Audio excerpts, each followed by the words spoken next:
Because life is a struggle. जिंदगी इम्तिहान लेती है, जिंदगी परीक्षा लेती है और कभी कभी क्वेश्चन पेपर सच में काफ़ी टफ आ जाता है और बहुत से लोग अंदर से टूट जाते हैं ऐसे इम्तिहान में। कुछ समय के लिए निराशा सबको घेर सकती है, आंसू भी आ सकते हैं, पर हीरो वो जो आंसुओं को पोंछकर निराशा को दूर कर आगे बढ़े अपने लिए, अपनों के लिए। ऐसे ही लाइफ के टफेस्ट एग्जाम्स देने के बाद, अपनी बहुत सी वैल्यूएबल एसेट्स खोने के बाद लाइफ से रिवॉर्ड पाने की कहानी है ये, हमारी कहानी, हम बच्चों की जुबानी। बहुत छोटे थे हम, मैं कुछ 1.5 साल की, तो भैया दोनों मुझसे बड़े, एक 6 और दूसरे 8 साल के। उस वक्त पापा पॉलिटिक्स में थे, एक होटल था उनका बड़ा सा, घर में किसी चीज़ की कोई कमी नहीं थी। हमारे मांगने से पहले तो पापा वो चीज़ घर ले आया करते। मम्मा बहुत प्यार करती थी, दिन भर हमारा ध्यान रखती, शाम को पापा के साथ खूब मस्ती हुआ करती, वो ढेर सारी खाने पीने की चीज़ें लाया करते। जिंदगी अच्छे से बीत रही थी, किसी चीज़ की कोई कमी नहीं थी। हम तो मासूम थे, हमें तो बस लाइफ टॉयज और आइसक्रीम टॉफीज से भरी एक स्टोरी लगा करती, जिसमें कोई भी प्रॉब्लम हो तो पापा हमारे हीरो, हमें उससे बचा ही लेंगे।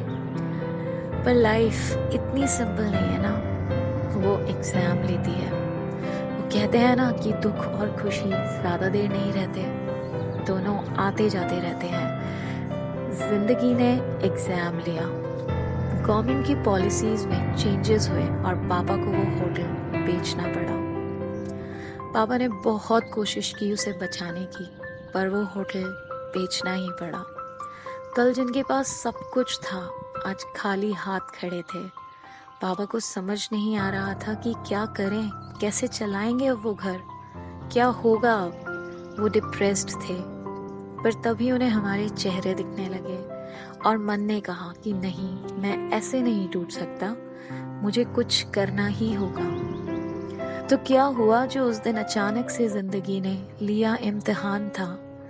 भगवान ने हम सबको साथ रखा था, तो ये भी कहाँ कम था।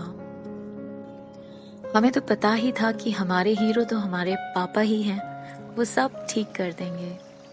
जिंदगी ने जो दी थी चुनौती, उसे मम्मा पापा ने मिलकर था स्वीकारा।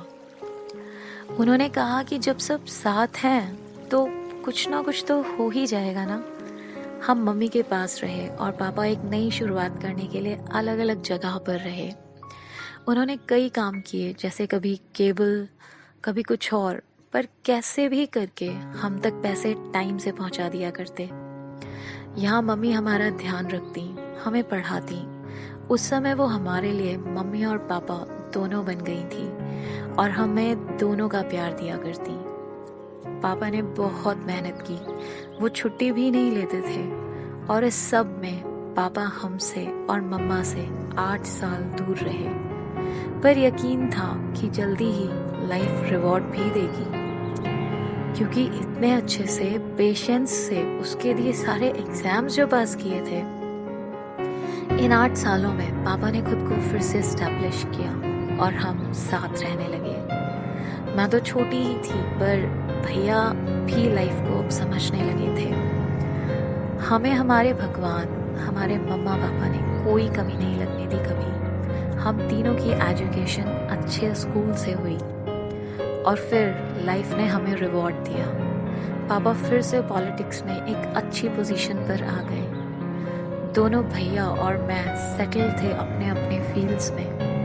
हम सभी के मन में था कि अब अच्छे दिन हैं, हम सब साथ रहेंगे और बहुत सी खुशियाँ होंगी हम सबके पास। पर ये लाइफ स्कूल जैसी नहीं है ना, जहाँ हर एग्ज़ाम के पहले डेट शीट दी जाती है प्रिपरेशन के लिए। ये लाइफ है, एग्ज़ाम पूछ कर नहीं लेती। अभी खुशियों का के शुरू ही हुआ था कि अचानक से एक दिन पता चलता है कि मम्मा को कैंसर है। वो होता है ना, किसी ने बहुत ऊंचाई पर चढ़ाकर एकदम से नीचे गिरा दिया हो, कुछ ऐसा ही शौक हम सबको लगा था। अभी कुछ ही समय पहले तो मम्मा पापा ने इतना टफ एग्ज़ाम दिया था और उसे इतने अच्छे से सिर्फ अटेम्प्ट ही नहीं पास भी किया था।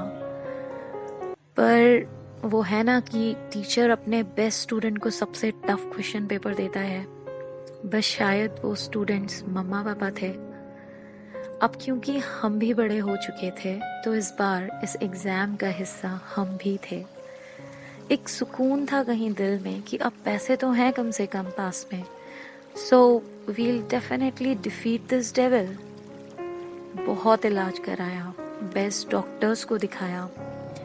मम्मा के चेहरे से लगता था कि वो जीना चाहती थी अपने बच्चों के साथ, ढेर सारी खुशियाँ बांटना चाहती थी। पापा ने अपनी पूरी स्ट्रेंथ लगा दी मम्मा को बचाने में, पर हम सिर्फ खुद को कंट्रोल कर सकते हैं, लाइफ को कभी नहीं। और हम मम्मा को नहीं बचा पाए। इस एग्ज़ाम के लिए हम बिल्कुल भी तैयार नहीं थे, बिल्कुल भी नहीं। पहली बार पापा को टूटते हुए देखा था। हम सब लाचार खड़े थे भगवान के सामने। घर का माहौल ही बदल गया था। पापा डिप्रेशन में चले गए। अब ना ही घर में ढंग से खाना बनता था, ना ही कोई किसी से बात करता था। सन्नाटा पसरा था हमारे घर में। पर वो कहते हैं ना कि भगवान जब कोई दुख देते हैं तो उसे सहने की शक्ति भी साथ में दे देते हैं। पापा ने हमें देखा और ज़रूर सोचा होगा कि इनका ध्यान सही से नहीं रखा तो मम्मा जहाँ से भी देख रही होंगी बहुत दुखी हो जाएंगी। और हमारे हीरो, हमारे पापा फिर से एक बार पहले से और ज़्यादा स्ट्रॉन्ग बनके खड़े थे ज़िंदगी के सामने। दोनों भैया ने भी पापा को सपोर्ट किया और फिर से मिलकर हम सब ने एक नई शुरुआत की। तब से पापा हमारा ध्यान रखते हैं पहले से भी ज़्यादा, सारे रिश्ते नाते भी निभाते हैं। एक बार पहले मम्मा को पापा का भी रोल निभाते देखा था, आज पापा मम्मा का भी रोल निभा रहे हैं। और सच में हमें तो आज भी वो हमारे हीरो नज़र आ रहे हैं। पापा से सीखा है मुश्किलों का डटकर सामना करना और किसी भी सिचुएशन में धैर्य को बनाए रखना। आपने इतना दिया है पापा जो हम वापस करने की सोच भी नहीं सकते। बस एक प्रॉमिस है जो हम आपसे कर सकते हैं, और वो ये कि हम हमेशा आपको ऐसे ही प्यार करेंगे। ये जो बॉन्डिंग हम शेयर करते हैं ना, ये एक इटर्नल बॉन्डिंग है, कभी टूट नहीं सकती।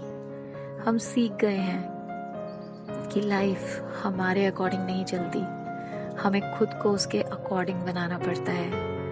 हम परेशान हो सकते हैं, रो भी सकते हैं, और ये कुछ गलत नहीं, बस कम बैक बहुत ज़रूरी है।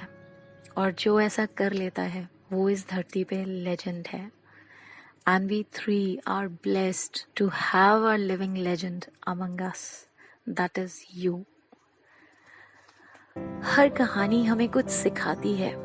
I hope हम सब ने भी इससे बहुत कुछ सीखा होगा। दोस्तों, जिंदगी वैसी नहीं जैसी हम सोचते हैं, पर फिर भी कम बैक बहुत ज़रूरी है, बहुत ज़रूरी है।